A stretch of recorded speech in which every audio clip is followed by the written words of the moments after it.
guys and girls. Today we have a very special guest on our first opening podcast of The Order here. We have the legendary TV judge, legendary UCLA alumni, legendary everything. And I got a little something extra. Legendary barbecue sauce making man and tenderizer of meat. He served us on TV. He served us in the court system. Let's give it up for the Honorable Judge Joseph Brown. It is an honor to have you with us today, Judge Bill Brown. And I'm a big fan of yours. Well, the judge is in the house, it looks like. That's it. I was waiting for it. I knew he was in there. We could not wait to have you with us today. Thank you for your time. And this is our first podcast, as Drew said, and this is going to be very fun. We got some good questions for you. So what we're going to do tonight, I'm going to let Drew start it off. So Drew, if you don't mind to, break the judge in, let's see if the judge can handle what we got for him tonight. Oh, well, he'll be able to handle this. We got some good questions. So before he gets started, Judge, so how is your day going? How's everything been with you, my friend? Busy, but it's okay. Look, I want to get to where you are. I want to be able to say, what you got going on too? Where can we catch the judge on the daily? Is there another show or anything else you want to plug? There's always another show. On?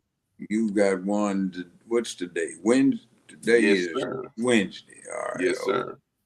Let's see. I did one yesterday. The day before, did a little political intrigue today. A lot of content coming out still. The judge is busy. So this kind of stuff you don't put on the air. This is other kind of business. Like, how things work and run and what's going on behind the scenes. That we've got an issue here. The chief of police and the new mayor are we've got a solution to crime. Let's identify the criminals. Let's do it, because I'm with you on that. With it. No, you're not. Guess what they want to do with it? Once they identify the criminals, they want to pay them not to commit crime. Oh, wow. Wow. That is some BS. I cannot with that. I cannot. So anyway, man, it's great because you offer a great perspective for what we're trying to do with the show. Because you're Joe Brown, so the Order is basically restoring order in the culture as far as comic books, franchises, things we like in that type of area. We're kind of putting it all together because the people behind the scenes get into some legal things, so it's starting to become content and under scrutiny, the stuff and legal troubles that goes on behind the scenes when these people have the microscope of Hollywood on top of them, So this is just a safe place we could talk about it. So having Judge Joe Brown come on, giving his perspective on stuff, puts a little respect on the name. So we appreciate that first and foremost, that wherever this goes, you coming on is definitely a blessing, and knowing we don't play no games and what we're trying to do and where we're trying to take things. So holding people accountable,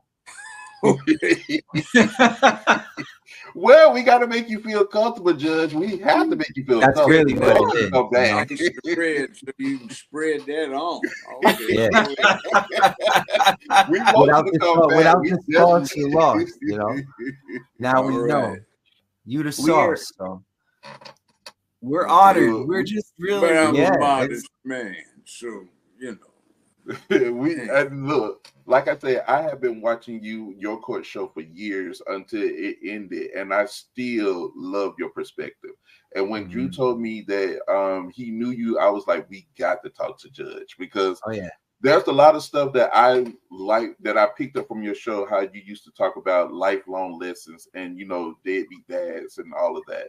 And when they used to come on your show and try to get past, get over on you, man, that took me. I was like, oh no, he finna get in their asses right now. He finna drag, man. That was epic. Yeah. I'm not even finna sit here and lie to you. That was good. To keep the integrity through the show and through the Hollywood stuff is honestly what it is, Yes. The show was bad. That was lightweight. It's like they were small claims cases, and sometimes I'd sit for a lower court judge when he was out. They'd have 300 or 400 of those on the docket, and 15, 20, 25 trials. And Hollywood seemed to have a problem with handling. Like, come on, let's move. Let's move. You've been talking to these people all week. Get them mic'd up. Hell with what you're talking about. $50 from Radio Shack for a mic pack. Go buy some. Put them on. Right. Don't come down here waiting and, I'm getting cold. Come on. Let's not languish. There's very little work right here. Let's move it. Come on. Right. So what I have to ask, what is it you missed the most? Like when you was on the stand like that, really putting it down? What, on that? I don't miss that. That was shit. Hollywood crap. Bunch of idiots backstabbing little punks. Yeah. Sit there and used to sit around on leather couches in the bars of 5-star hotels giggling about how they'd backstab each other. Wow. Right. I mean, well, how long was the show? The run 15 on the show? years. Seasons. I forget. It did pretty good. And see, the other thing, they weren't about to say a straight black man did something. It's like Oprah Winfrey's a superstar, but for the last 5 years, I was beating her behind every week in the ratings. Still, and half the time I was beating Judy, and all 4 of us were in the same special CBS syndication unit, but well, that's what I told the guys when they said Joe Brown. I was like, he's the only one that was boxing with Judy at the time. I wasn't trying to box with her. She was 4 feet 6 inches tall. But you know what I mean? Like, as far as when you watch the show, the dynamic. Been a real. What happened is they had an opening for a domestic court, and Mayor Koch in New York appointed her, and she hadn't even been out of law school a year and a half. So she did something in the court where lawyers weren't even allowed to practice. And if you didn't like it and you appealed, they tried the case all over in a higher court. So for years there was no record, and then they didn't allow lawyers in there, and then eventually they did. So she'd never tried a case as a lawyer. She'd never filed an appeal, never settled a case or anything like that. Well, what do you think it is about court TV that gives it its what appeal happens fan base like why, that? Why? Because, there's a guy named Alexis de Tocqueville. He wrote a treatise, 1843, called Democracy in America. He said Americans, instead of going to plays, concerts, ballets, and such like, they go to court. There's drama, intrigue, oratory, suspense, and they get to learn about their legal system. So the average American is as expert in the law because of that as what you find over here in Europe with our solicitors and barristers. The other thing that came about from that is they had a Lindbergh trial. Lindbergh baby got kidnapped, and they had such a circus that all of the courts cut that out. So America's favorite entertainment disappeared, and it became the filthy, obscene soap opera where everybody was saying, "Oh, girl, I got to get home, see what Erica's going to do." And Erica was the filthy. Well, I mean, who's going now? I mean, would you say what happened? Hold on. What happened is you got these court cases. And they ran the soaps out of business. Now what their problem is they want to go back and do Hollywood again instead of reality. So they get people 2-3 years out of law school that look cute. They get people who have never really been judges anyway, even if not even in name, and they get them on there. And that's supposed to be stuff that they can control and script, and it's the same old garbage again because it's not real, and it deals with something. It does not deal with something that everybody needs. We as a people like to be told what's right, what's wrong, so we can say, okay, I'm doing the right thing. And by the way, I run $100,000 in bets one time with some Hollywood executives. I said, I tell you what, I bet each of you $10,000 a piece. It was 10 of them that I can pick the next 10 shows, movies you have, whether they're going to be hits or flops. And I picked all 10 of them, right? 9 of them were flops. What's your secret? I said, it's easy. Your stories aren't saying crap.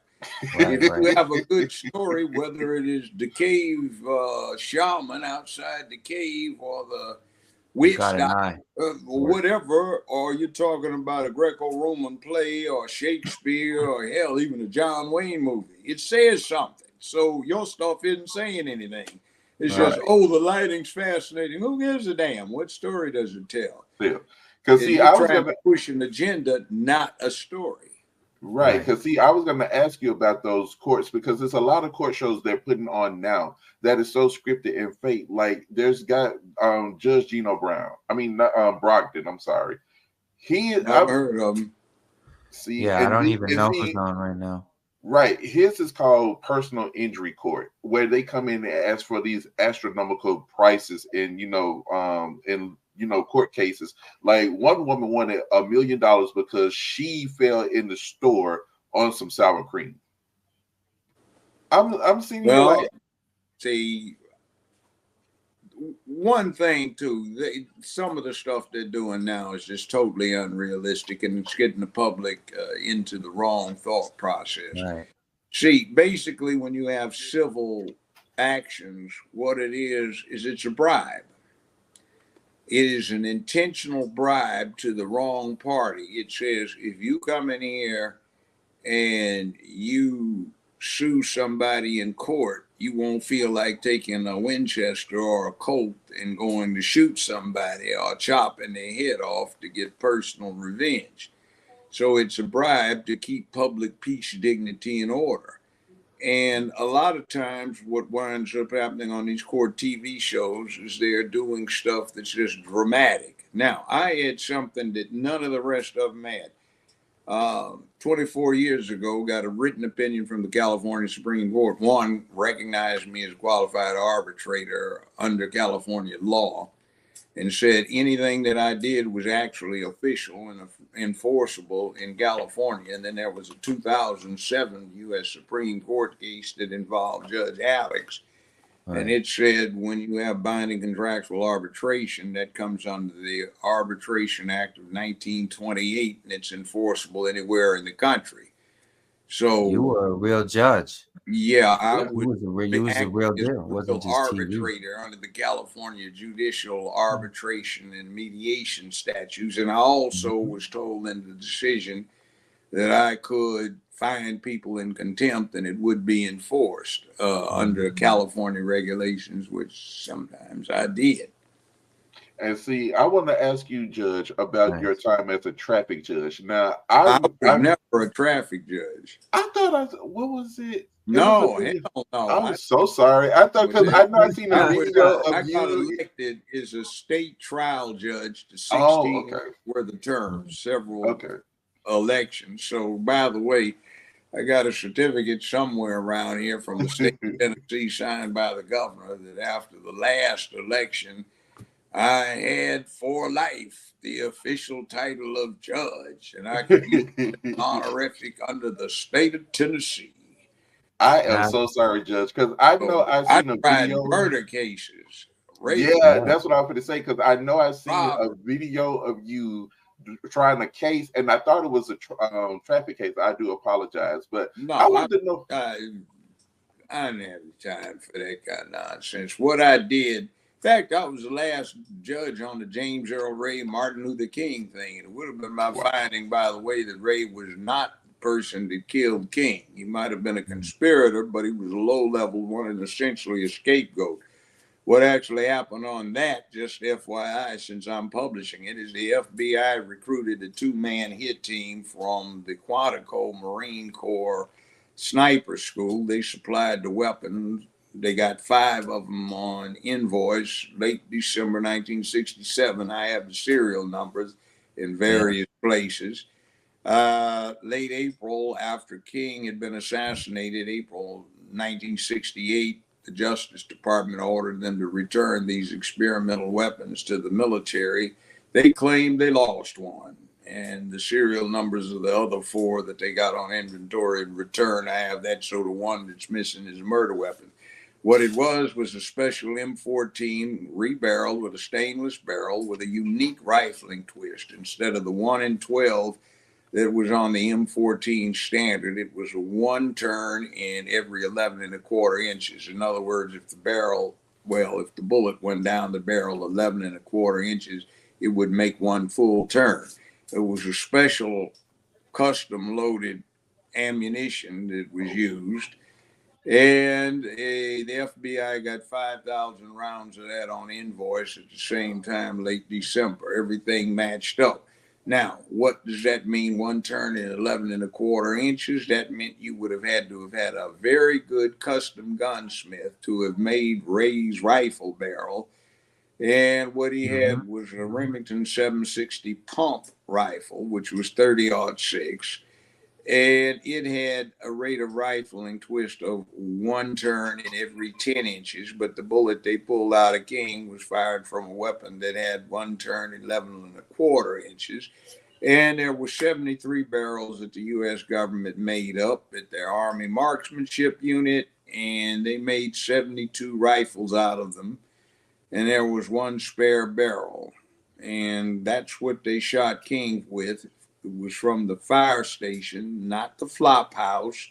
The window of the flop house wouldn't even open up enough to shoot out of it. And the bushes were right under it. And the reason people think that the shot came from the bushes is because the sound echoed off of the wall of the Rain Motel, and the echo was cast over there. We did some experimentation with some sound systems. So anyway, it is what it is. And there was an inside trader on the whole thing, and it was not Jesse Jackson. Man. So it wouldn't be the first and last time the government does what it does, you know?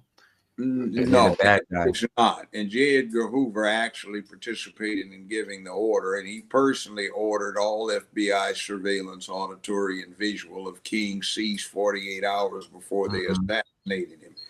They also had done up one of these 3D tabletop maps of the whole area.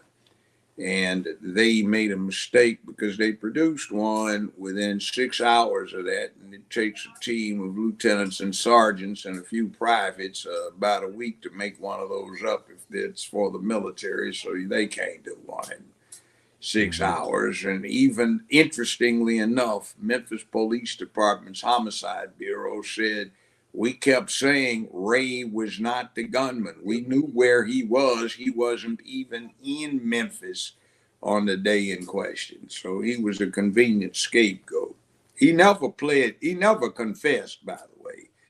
He just said, I'm entering a plea under Alford. Alford is a moderately old U.S. Supreme Court case that says, even if you're not guilty, you can cop out to guilt if you are doing it freely and voluntarily, understandingly, knowingly, advisedly, and intelligently, and the state otherwise has a reasonable factual basis upon which to proceed outside of the plea.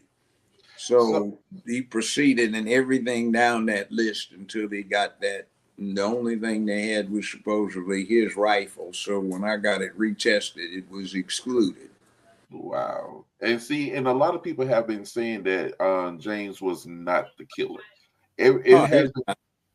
Yeah, and see, and they've been covering that up for years, Judge, and you're the only one that's coming out actually saying it. A lot of people I was gonna say. Yeah, a lot of people speaking out, standing on it. Yeah, a lot of people have come out and said that James Earl Ray was not the killer, but a lot of people were saying, "Oh no, he was." But you're the judge that presided. Yeah, I look at all the evidence, read the entire file, and see part of the file is some interesting collateral evidence, which got brought in and submitted into the record in his multiple petitions for post-conviction relief. One of the things they got from something that happened some time ago when George Herbert Walker Bush was president was that Congress passed an act that set up a repository for the records on assassination and assassination attempts. It was on 14th Street in downtown D.C. Bush signed an executive order to assist it, and so did Bill Clinton. And if you went in there and paid your money in the fee and you asked for the research, they would supply you with certified copies of the information in question, which was a directive to all agencies that had any information whatsoever on those attempts, the Kennedy things, George Wilderness's attempted assassination, the Reagan attempted assassination, et cetera, they were to furnish it. So they came up with memoranda. And it was interesting reading the memoranda. The FBI actually had internal discussions on whether or not King should be assassinated. And the debate was whether he'd be more dangerous as a live somebody or a dead martyr. They weren't talking about civil rights. They didn't give a damn. As far as anybody was concerned, civil rights protests like he led, they had really no impact on the civil rights legislation. That was something else. What they were concerned about is this is the mid-1960s. The NAM is going on. And they were worried about King galvanizing the anti-war movement, like they felt he had an effect on the civil rights movement, and also revitalizing organized labor. So that's what they were worried about, not civil rights. Now, I just happened to be an intern at a DC think tank, been 50 plus years ago. And one of my assignments was to go over the congressional record in terms of what was being said about why the Civil Rights Act of 64, the amendments, the Voting Rights Acts, et cetera, that happened in the 60s. This team I was with, it was 3 people. We went over 60, 65, 70,000 pages of the congressional record. I think we found about 4.5 pages that discuss peaceful, nonviolent discrimination. As we characterized it at the time, what they were concerned about was the 3 B's, burn, baby, burn. And they were concerned about folk in the hood burning down American cities. And that term came from Roscoe the Magnificent, a DJ in Los Angeles before the 65 August uprising. He used to say, "This is Roscoe. We got 4 more bars for Compton. Burn, baby, burn." And he'd go back and play 4 more bars of the records. Everybody's going, burn, baby, burn. You know, it was somehow appropriate. Man, I graduated from high school and I'd been accepted to UCLA, so it was like. That's exactly where I wanted you to go, because if you don't mind, sir, I'd love for you to share with these gentlemen, because they've never heard it, but I've heard it, why you shouldn't like Kwanzaa and why you shouldn't be a fan of Ron Karenga. Son of a bitch is a scoundrel. I first ran into him on a trip in high school to LA City College. It was a field trip. He was the student body president at LA City College. His name was Ron Everett, and he had a Jamaican accent. "Brothers, there is much that we need to do."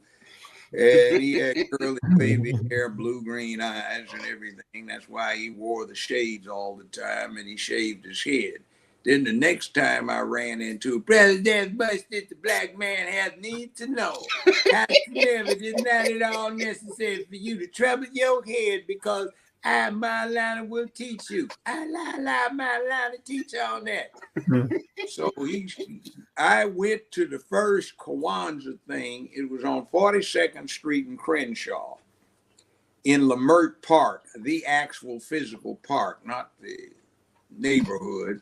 Right. And he had all these us folk running around taking shorthand notes. "Brother, what you doing taking shorthand notes, man? What time is this?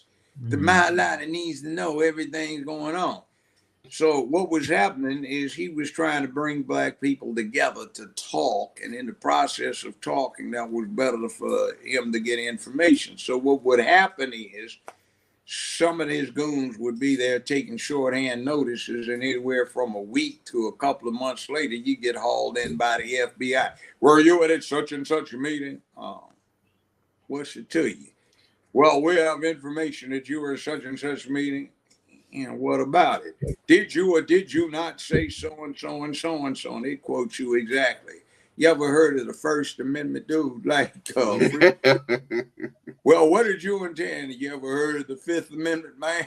Like, you got a right to remain silent. I choose to do that. You think you're smart, don't you? Yeah, I do. Smarter than you. You know, but higher IQ, dude. You know, like, move on. Yeah. See, by the way, never tell the feds you don't know what they're talking about. Just say I refuse to say anything, because they will tell you, we're here to explore your remarks about so-and-so. So if you say, I don't know what you're talking about, they indict you. They can't prove anything else except you made a knowingly false statement, because they just told you what they have you there for. Right. But they didn't even tell us then. They'd pick us up from UCLA, USC, somewhere out in Compton, somewhere out toward East LA, and take you downtown, take all your money and wouldn't give it back, take your phone book. So you never took your phone book with you. You'd leave it in your locker if you could, and they'd leave you stranded. And you have to go, hey, man, can I borrow a quarter, man, a dime? I need to make a phone call. Man, come get me, man. They hauled me down here, and they'd bring you down every few months. They'd come grab you, go out there. What do you want? We want to talk with you. I don't want to talk with you. You know, so we got to be very ludicrous. So I look at what's going on right now, by the way, and you have to understand that a lot of what you're looking at right now is what they used to do, but they've got 59 years worth of additional technology on top of it. So if your phones are acting strange, you know, is it your service, or was your service better 5 years ago, but the technology wasn't as good? Why is it worse now? Well, they had some stuff that circulated on social media a few weeks ago. It indicated that AT&T and some other phone carriers had provided several trillion records to the Biden administration and other law enforcement agencies about people's text activities and phone calls and the list of everything. What do you think that's all about? See, I've had cases. I haven't been practicing defense law for 35 years, where it'd be a block down the street, and when you're inside talking to somebody, the vibrations would show up faintly on a window pane, and they could measure that and hear what you're saying. Wow, so Batman stuff. 4 years ago, I got a tour of 4 different DEA headquarters in downtown Los Angeles. And I'm looking at this stuff, and I'm looking at somebody's house, and they said, we have a suspect there. And said, we're about to go install a permanent tracking device in his car. What we have is temporary. So we have to change it every 3 or 4 days because the batteries run down. So we're going to hardwire it into his car. So I watch these guys drive up in a van. 3 people get out. They get one of these little dollies that they have when the mechanic goes under the car. They slid it quickly under there. Creeper. Use the device to open the car door, pop the hood. They went and did the installation. It didn't take them literally 2 minutes. I timed it 111 seconds. They were real quick about it. I said, where are you guys to do this on a phone pole? I said, what, right down the street? No, we're about, and they showed me a map. We're about 6 blocks away. We have a camera down there. I said, that's very good video. And they showed, it's like John Wick for real out here. Yeah, and they showed me all of these devices in their storage rooms. They had lamps said these are the lamps that they typically use at Holiday Inn. These they use at Hilton. These they use at the Marriott. And what we do is we just plug them in, and you see there's a camera set up here and a sound system. So when we know somebody that we're interested in is going to stay at a hotel, motel, or whatever it is, we just go in and we get the management to let us plug these in place, the ones that are there. So we listened to you, and then I went in another room. It was a fairly large room, and from floor to ceiling, wall to wall, they had all of these monitors. So it was communications. I said, what happened? These are people's computers that you seize? No, we have a peep and check warrant. So what we've done is we've gone into the computers remotely of people that we're targeting. So now what we're doing is we're going through the computers of everyone that has been in touch with that person's computer, whether they contacted the person we were interested in or that person was interested, whether it was just a casual business email. So you're reading everybody's computer stuff, the entire contents of all of these people. Well, we have some assistance with the devices we have that will pick up stuff that gets flagged. We looked at some of it's funny, like this dude and his girlfriend, you know, they like to exchange pictures here. And, you know, damn, describing what she likes to do. Damn, freak, ain't it? Jolly's off on that comment. I mean, this was 24 years ago, 2000. Yeah. So what are they doing now? And by the way, back to Kwanzaa. Yeah, sure. Ron Karenga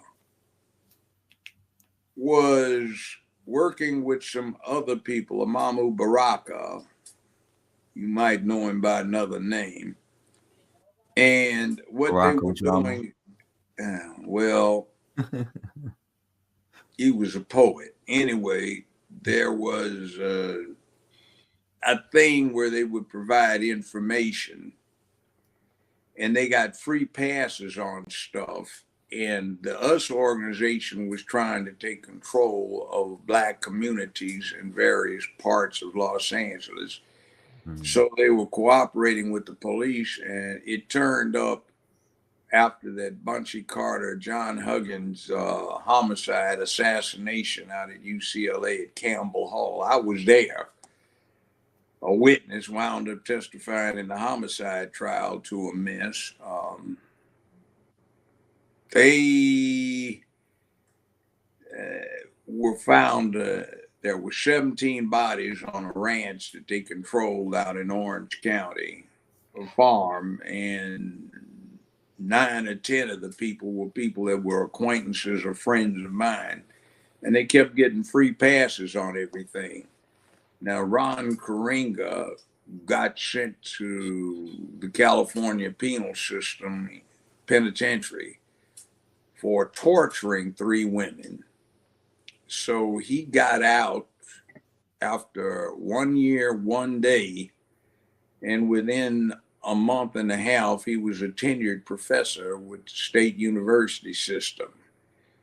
What we ran into him on and what the murders at UCLA were about is because there was a resistance by the Black Student Alliance, the Black Student Unions, the Panther Party, and to an extent the Nation of Islam against him trying to come in and take over Black history programs at various colleges and universities. So UCLA was going to set up a formal program that led to a major in Black history, and he wanted to be the director. So we had some lightweights there and some people that weren't lightweight. We had a thing where when I got there in 1965, they had 145 full-time Black students, 73 grad students, and 72 undergrads.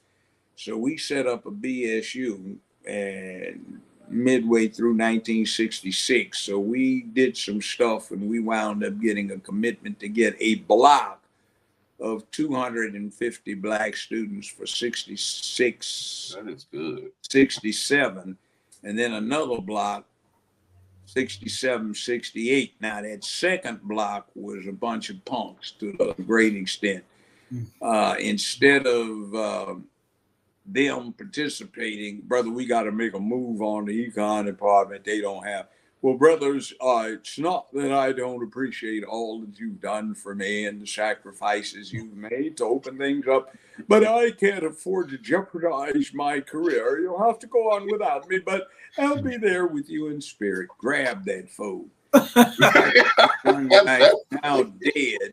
He had on some gray slacks. We grabbed him and we took him to this thing. LAPD was there, LA County Sheriff's Department, the Highway Patrol, the uni cops and all of that other stuff. He got so scared he pissed his pants. Two brothers on to a big wet stain down his left leg and a puddle of piss by his left foot. Dude said, man, damn. Oh, wow. They dropped him. He fell down in a puddle of his own piss.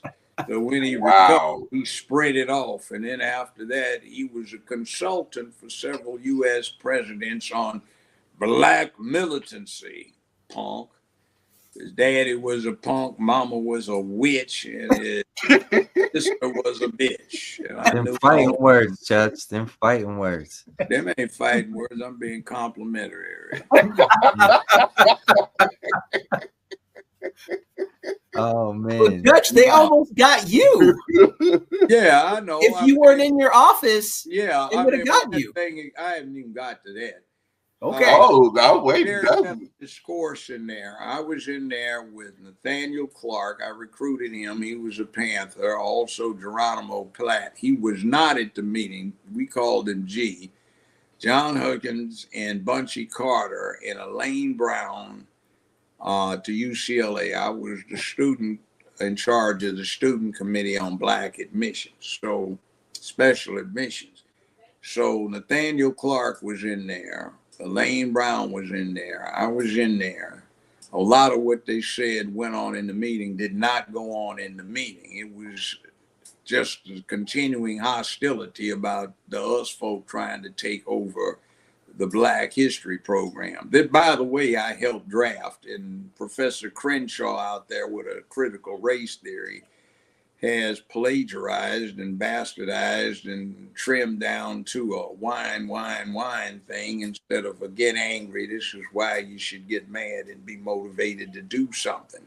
We collaborated with the Brown Berets and the Native Americans and the Asians, and we got Campbell Hall, which they were going to demolish. So we made that the Minority Affairs building.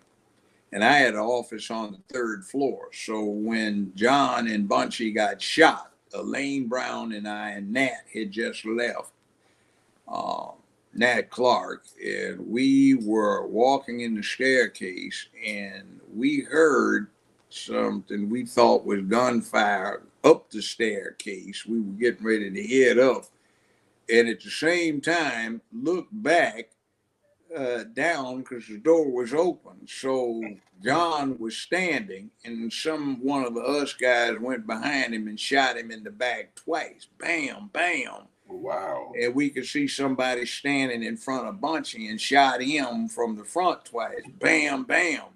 Wow. The 4 of them, the 2 accessories and the 2 gunmen, all ran out. John set up, was holding his back, pulled out this .357 and fired 6 shots and hit one of these guys running past us in the back one time, but it apparently didn't go through his scapula, so he had a sore shoulder, and they ran on out the front, and then John fell on back. So we got all the hardware out of the place. A lot of folk were armed. I know they weren't supposed to, but that's a misdemeanor, not in anybody's presence, and there's no warrant. I'm not IDing anybody. And Elaine got the stuff out of the building.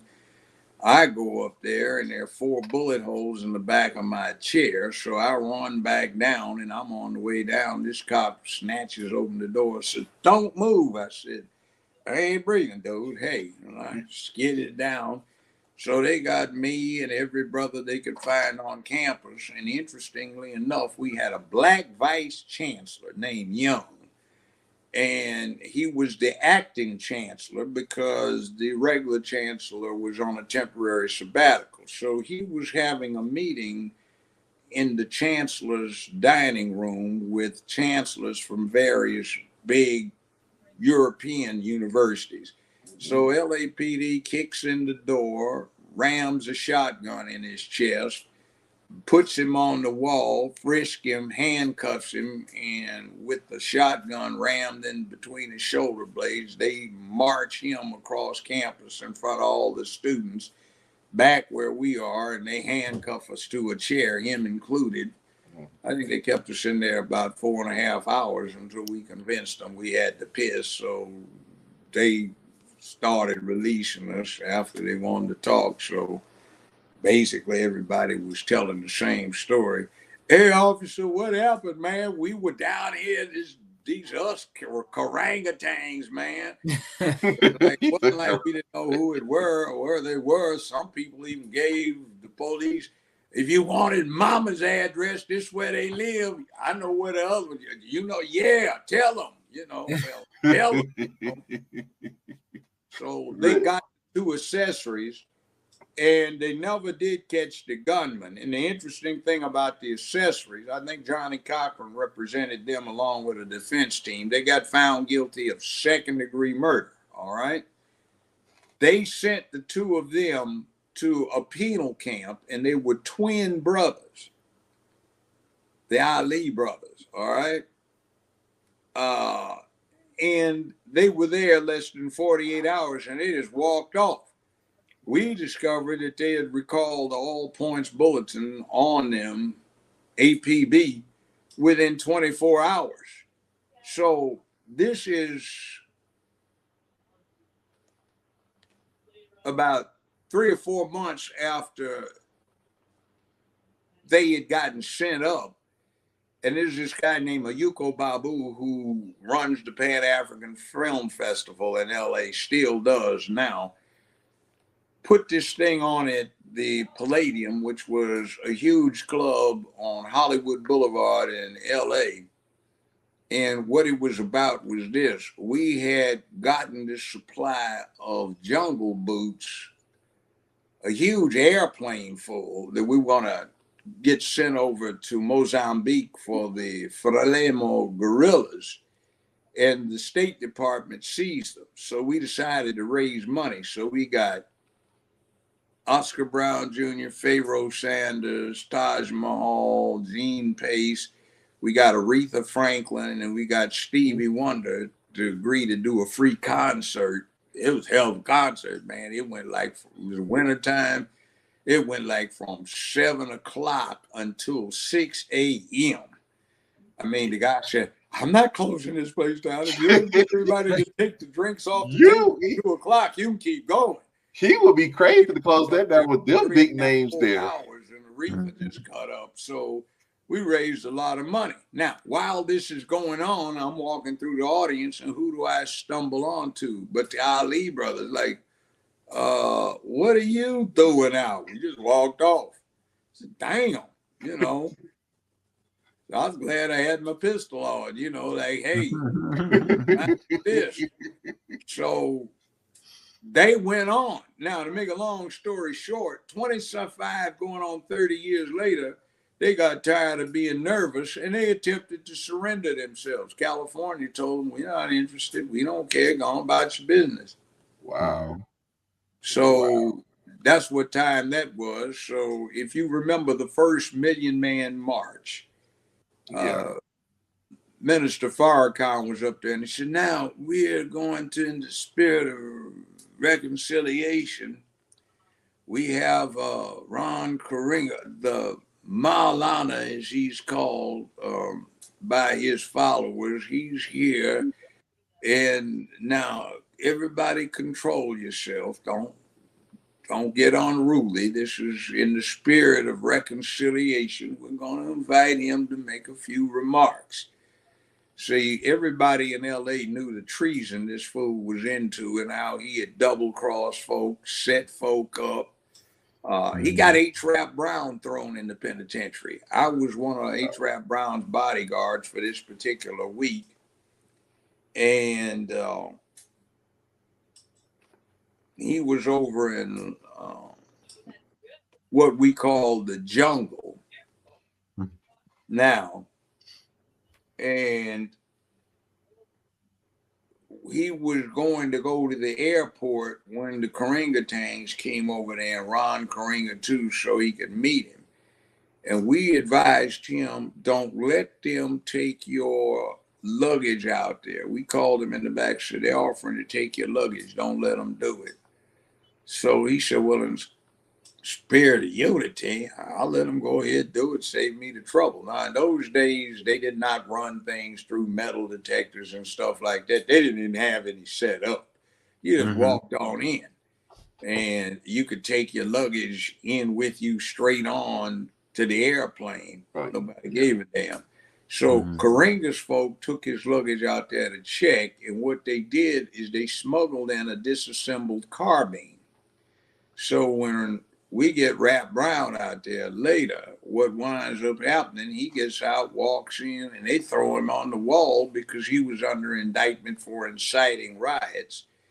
And they got him for somebody being under indictment, federal indictment, in possession of a firearm. That's what they locked him up for. So Karinga set him up on that.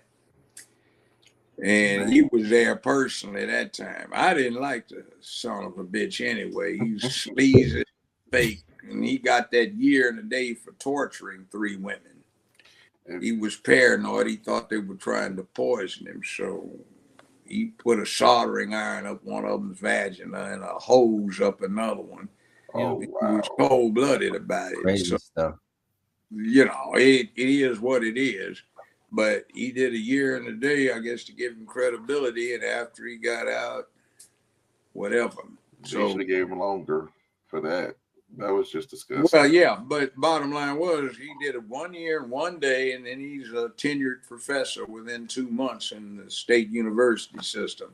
Wow. That's what he was trying to get, was control of a Black Studies or Black History program so that he could have a 4-year course in Usology. They got to be pretty much a factor around there. And then there was a gang thing going on. We had Slausons, Dale Vikings, businessmen, Bobtown, De La Soul, and a few others prior to August 1965. August 1965, they call it the Watch Riots. We call it the Uprising. And after that, everything calmed down. I mean, for 18 months, there were only 2 black-on-black homicides. In one case, some woman shot her husband, and another one, some woman shot her boyfriend, supposedly for messing around on him. The rapes dropped to 0, burglaries dropped to 0, assaults dropped to 0. Those were the only 2 homicides that went on. And the LAPD wouldn't go up in there except 5 deep. So... Wow. It was slum clearance. They burnt down, tore down all of the trashed out places and rebuilt it. And interestingly enough, white folk, Asian folk, whatever it may be, that treated the people right, the folk that lived in the area say, hey, go on, these people are okay, leave them alone. So we got that out of the way, and all of these gangs disappeared. But there were some gang members that had started not into this. They wound up doing time starting in 64, 63. And when they got out, 67, 68, they brought that foolishness out with them. So there were a lot of former Slausons that were associated with the Panther Party, and a lot of businessmen that got associated with the US organization. Now, when the Black Panther Party got started in LA, Southern California, the chairman was a guy named Shermont Banks. He was a student out at Cal State LA. He got tired of what happened and he left, and Bunchy Carter, who had gotten out of the penitentiary, became chairman of the party at that point in time. And then there was some party animus going on in terms of not the party so much, but the former gangs, the Slausons versus the businessmen. So that didn't help a damn thing out. And I recruited Bunchy Carter myself because he was functionally illiterate when he went in, but he did what Malcolm did after reading up about Malcolm, what he said about educating himself. So he memorized the dictionary and started writing poetry, pretty good poetry. And we brought him in and recruited him and got him admitted. He made a pretty good student. So did John Hudgens, who came from back east. His daddy had been a janitor for some of the frat houses at Yale University. So he came out and we got everybody together. Geronimo Pratt had done 4 tours in the NOM as a Green Beret. He came out as a sergeant. He's real live badass. He'd done some of that special ops stuff over there in the NOM. Wow. He liked it. So he was a different kind of somebody. He was in his late 20s instead of early 20s or late teens like most undergrad students. But they did well. So it is what it is. Elaine had worked out there as a secretary, so we just said, you've been here several years as a secretary, you might as well be a student. So we got her in. It worked out all right. Now, another person, Master Sensei Guru, Dr. Clifford Stewart, late of Los Angeles, deceased as a result of anesthesia complication when he was getting an operation on his neck after getting injuries. A guy named Ron Chappelle, Dr. Ron Chappelle, now martial artist, profound martial artist, became the youngest playground directors in the LA City school system at a place called Trinity Avenue Elementary School. They recruited me to work there as a playground director. Also, the beautiful Tracy Reed, an actress who was in Love Boat, and she played with Billy Crystal and a few other people in some detective movies with her fine self. And also Vivian Parker with her fine self. They volunteered. So we had an interesting playground. We taught martial arts and stuff, and we organized some things, took the kids on field trips. So 3 of us, me, Cliff, and Ron, we'd take 150 to 200 students from 1st grade to 7th grade to the movies every Wednesday in downtown LA because they didn't have any open theaters in South Central. And we'd keep them so quiet, just the 3 of us young men, that patrons would say, I swear I never knew you had these kids in there. So we got them in free. And we got UCLA to provide the transportation. And we also had some interesting students, 2 of whom I'm sure you've heard of. One of them was the late singer Barry White. Yeah.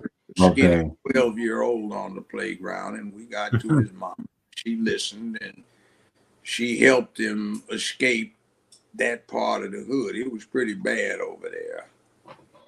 And they put his age up because of his deep voice. And he died of some diabetic complications. Good guy. We had another somebody who was over there at 12, 13, and then at 14, he became a volunteer playground director. He was the last person executed on California's death row, Tookie Williams, who was one of the co-founders of the LA Crips. Yeah. Tookie was a smart, brilliant kid. He took the teaching we were giving him pretty well. In fact, wrote quite a few children's books where he was trying to pass this on. And what wound up happening, his mama wanted that check. We couldn't get her to cooperate, so he couldn't get out of the swamp. So he just became the baddest ass alligator in the swamp. Got huge. And I think the governor, Schwarzenegger, should have commuted his sentence to life without parole, but I think the governor was being chicken shit because Schwarzenegger and Tookie used to work out together at Gold's Gym in Santa Monica. They'd spot with each other because they could pump some iron nobody else could. Man. You should have helped Tookie down. Yeah. Yeah, so basically. it took them 45 minutes to kill him because he was so physically powerful. Mm. And that I think is probably the last person executed in California, because all kinds of questions came up, like it took you 45 minutes to kill the dude, you know, damn. Mhm. If he's But he buff, hung if he's buff, what can you do? I mean, the straps, he can break him with just one arm if he could. No, So what- he had to cooperate. Apparently, it's reported he said, "Do what you got to do. I ain't scared." Well, I mean, I guess my question for you is like, it's such a different age now since you've been on and things are so changed. Like I look at what my kids deal with the internet, and it's like, how do you even protect them from certain stuff and Don't let them look traditional at it. values and stuff like that? Like, where's the judge at with where the world is at right Well, now? like it's like this. I told you, you're not looking at it. Did I not make myself clear? Hmm. And then if that doesn't get it, there's some things you do. Right. You might have to snatch somebody to emphasize it. See, here's Yeah. something. If you're trying to teach a child something, it's the same way they do in the Army. The Right. sergeant or the parent stands there and shows them how to do it. He Right. watches them as they do it, like field stripping a weapon. The sergeant is Mhm. walking around. The parents wonder is how you fold your socks and your shirts and your underwear. Goes like this. All right. Now, you see that? Let me see you do it. All right. No, not that way, this way. And you watch them do that over and over for a while, and then you have an excuse to step down the hallway or outside the barracks, and you step back in to see if they're still performing, and if they are, okay. And then eventually you just let them do it, and then you review it. Now, if they did it, fine. If they didn't, then you assess whether they did not understand how to do it, or there is a motivation problem here. And if there's a motivation problem, then you make sure they knew how to do it, and then you motivate them. Sometimes the motivation gets nasty. And if necessary, the nasty motivational aspect escalates.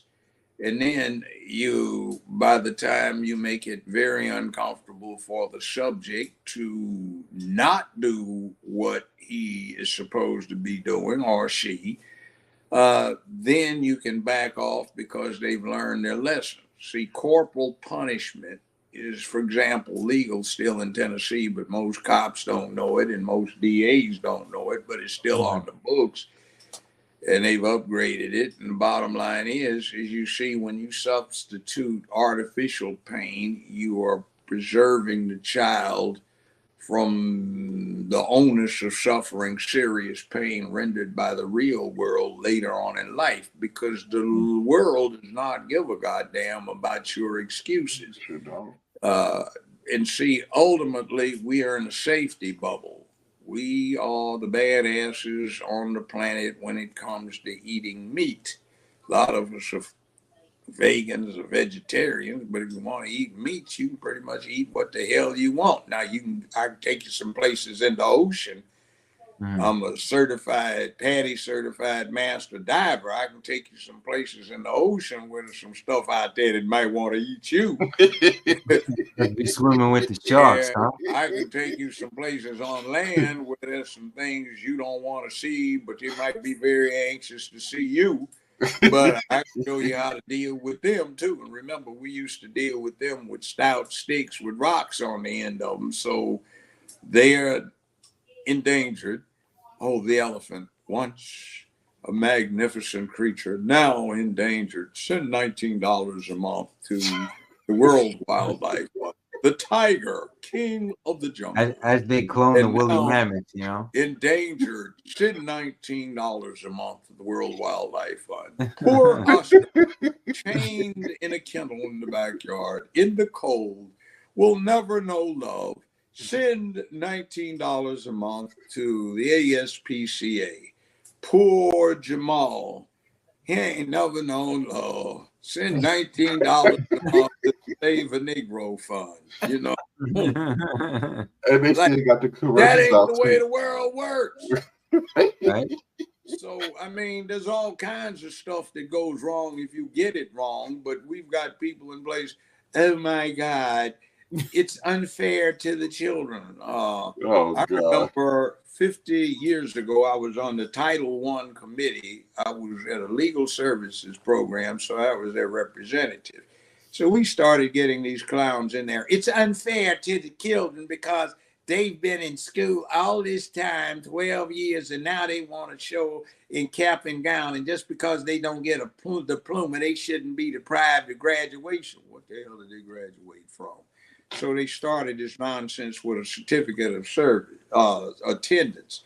So you screwed up, messed up, and played big damn dummy, and you haven't learned enough to get yourself through high school, but they're going to let your ass get up there and put on a cap and gown Down. and walk through and get a certificate of attendance. Big damn dummy, ain't going to get a job. But that's supposed to be more important than sitting as Everybody dummy gets a trophy now. Table and doing the homework. So big dummy, you get a big dummy piece of paper.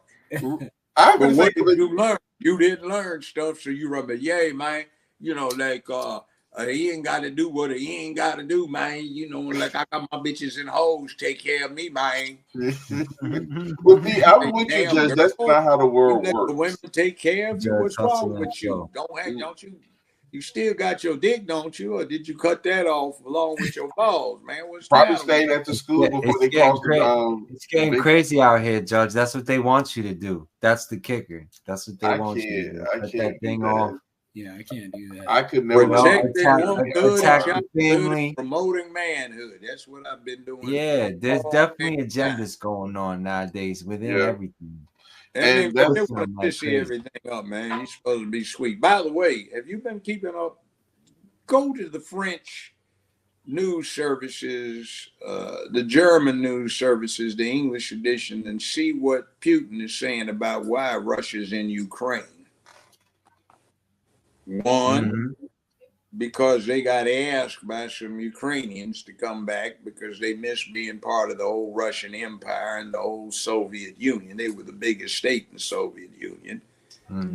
Two, because Stalin never did do what he said he was going to do about dealing with the Nazis that were in Ukraine left over after World War II, because he said you're not doing that Nuremberg thing on. So they're Hydra, basically. So they're hiding Nazis, and a lot of the people you see meeting up in the White House, when you look at them 10 years ago in wife beaters, they've got all these swastikas tattooed all over themselves. That's number two. Number three is because at the end of the 1940s and early 1950s, before he died, Stalin brought in all of these Africans to be seduced by the Soviet system. And they even went to Ukraine, which is by water, and it's the warmest place in Russia. It's not 40 below zero in Moscow in the winter. And the descendants of those African immigrants, they're getting snatched, the female ones getting snatched, and they have these sex fortresses where they're taking over hotels and they're kept in there under armed guard as prostitutes, and they're sold into sex slavery. And then the fourth reason is the interesting one. They're trying to keep the United States from imposing this new religion on the rest of the world. It's called the LGBTQIA rainbow cult, they call it. So they don't need another one. Now, to make that make sense, think of Buddhism. It's an ancient and honorable religion, but it has no God. It's a system of philosophy. LGBTQIA plus, not homosexual so much, but this cult is the same thing, and they're trying to forcibly make it the official state religion. In other words, no choice. You can't put a crucifix in a public school, but you can put a rainbow flag. You can't put the crescent and a star, or the Jewish star, or the Buddhist symbol, or the Hindu six-armed God symbol in a public school, but you can put the rainbow flag. You can't hang any one of I these. mean, the rainbow was a gift from God, wasn't it? The rainbow was a guarantee that he was never going to kill us again. Yeah, they can't have that. They could try, Judge, but that's not theirs for them to take. What it is it's a system. See, Mama said if you don't go to temple, mosque, synagogue, or church on Sunday or Friday or whatever the holy day is, you don't go anywhere the rest of the week. But they get these kids for 6 hours a day from preschool through 12th grade, 5 days a week, and they indoctrinate them so they become members of the stuff. And we've got a bad problem because essentially the way they do it is anti-masculine. I heard them on college campuses 55 years ago, all over the country, especially at UCLA, which in California was the center of a lot. You had the man haters who were feminist. No, the man haters who were a certain kind of lesbians, the ones that hated that they weren't men, the feminists, the ones that hated that they weren't strong men, the soy or beta boys, the nerds, the ones that hated that they weren't normal men, some of the gays, and the ones that hated men for starting war, which is a big part of the anti-war crowd, like, man, war is a man thing, man. It's got to be about love, man. Love, power, man. We won't have war. See, the way men we are, man. We get grudges and we get these principles, duty and honor, man. And we have war, man. We got to train guys up like girls, man, so we can emote and cry and be human, man, and be in touch with our inner selves, man. Pass the joint, man. That's some good smoke, man. You sound like the guy from Half Baked. Yeah, so right? That's a great movie. Watch Cheech and Chong up in smoke. I used to watch them all the time. So that was reality. But you see, that gave them an opportunity to do what they wanted to do, which is they already damn near controlled the entertainment industry. They wanted to get control of the communications industry. They did. They wanted to get control or infiltrate both parties and get control of one, and they got control of the Democratic Party. And then they wanted to deal with controlling high finance, and they got that in pocket. So now you have all of these companies that have all of these imposed rules about. So how do you feel about the TikTok stuff going on then in Congress? If you want to talk about all that, it's interesting because if you want to see what's going on with TikTok, go to the website for the People's Republic of China. It's a huge one. Yeah, it's a window to China, ain't it? That's why they're not feeling that whole idea. No. They own TikTok. So the People's Republic of China is saying we own it. If these fool Americans want to ruin their character, we'll help them out. So, and the information, we're giving them the information. Yeah. So much. TikTok, see, when I was coming up, there were standards. You didn't put certain things out there. The producers, the studio executives wouldn't allow this to happen. And then they had, I think it was called the Knox protocols they had, which you just don't allow. I may be wrong about the names. A long time since I thought about it. You couldn't do these things. You just did not put certain things in movies because it would have a bad effect because Hollywood knew the impact that it had on youth all over the world. But now there are no rules. The Supreme Court said you couldn't have obscenity, and that was where the overweening purpose was prurient interest in something. But now nobody squawks about even the most obscene stuff. We flipped from Janet Jackson with her fine self flashing a little titty. Super Bowl, that was huge star. That was 20 years ago already. Microsecond. Now we got fat ass hog Lizzo going around naked all the time. Stand up with a bare flabby ass twerking in But see, that's body shaming now, Judge. You can't do well, that fuck nowadays. body shaming. We need shame. We need guilt. They'll Guilt, cancel your ass shame, for that. You good. can't Those do are that. devices that control human behavior. It's part of the socialization and acculturation process Absolutely. to get the apex predator on the planet Earth to behave itself, because predatory beasts kill everything easily enough when you're like us. And we also, like tigers and lions and sharks and other things, we can kill each other. So you have socialization and acculturation, so that when a person is a boy and he has proper masculine input, he's masculinized. So there are things that become protocols, like fight fair, fight like a man, no hitting below the belt, war crimes, white flag goes So up. is it the technology, you say? Is it the And technology ruining everyone, ruining the kids? No. It doesn't make any difference with the technology. Like the English used to say, I sail, boy, just isn't done, you know?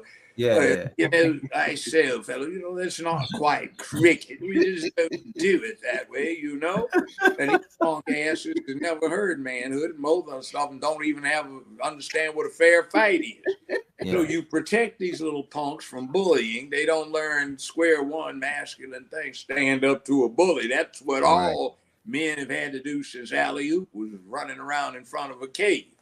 So no man up stuff, no learning how to deal with this, but that beast is still in there. It's instinctive. It grins and lurks, and when it gets let out, the child, now grown up, doesn't know what to do with it, and it goes kill something in the hood or hallway. So it's punked out routine. We have to protect the children from the bullying. Oh my God. The parents and the teachers and the police, we have to stop the bullying.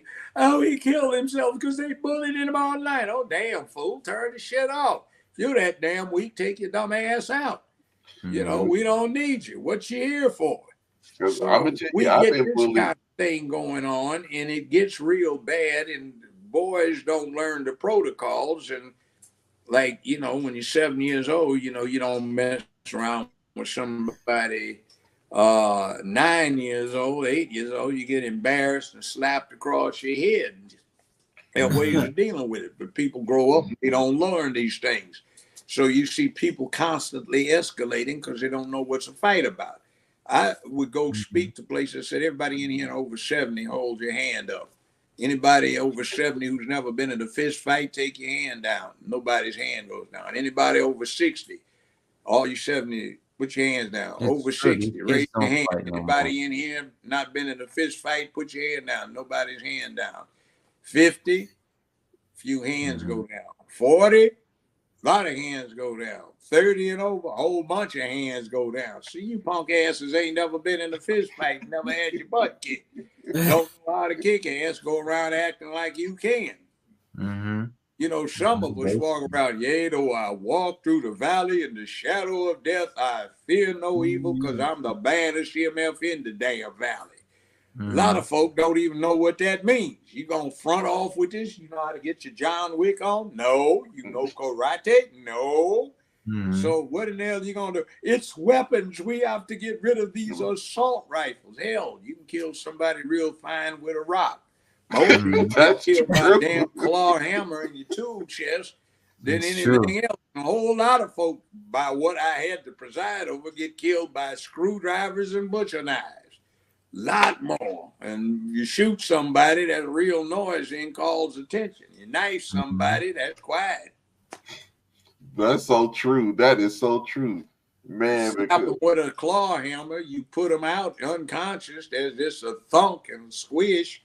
You know, people go on about their business. So I'm looking at all of these homicides by hammer and screwdriver and butcher knife. In the occasional one by gunfire, it's like, okay, fine. More people get killed by automobiles. So you let every clown that can't drive a car get a driver's license, and the test consists of backing out of a head-in space, going around the corner, driving in, and you pass your driving test, and they get on the LA freeway, and they're combing their hair with a couple of Baskins and Robbins ice cream, spooning it in, trying to hold the cell phone under their shoulder, and driving 43 miles an hour in the 65-mile-an-hour fast lane, down the 10 freeway or the 101 or the 405. It's a real live mess, but you give them driver's license and they get people killed. Wow. You know, so what time is it? It's like collateral damage. So certain things come in as collateral damage. We don't have a sense of perspective. See, when I was growing up, the fathers and the uncles and the older cousins and the friends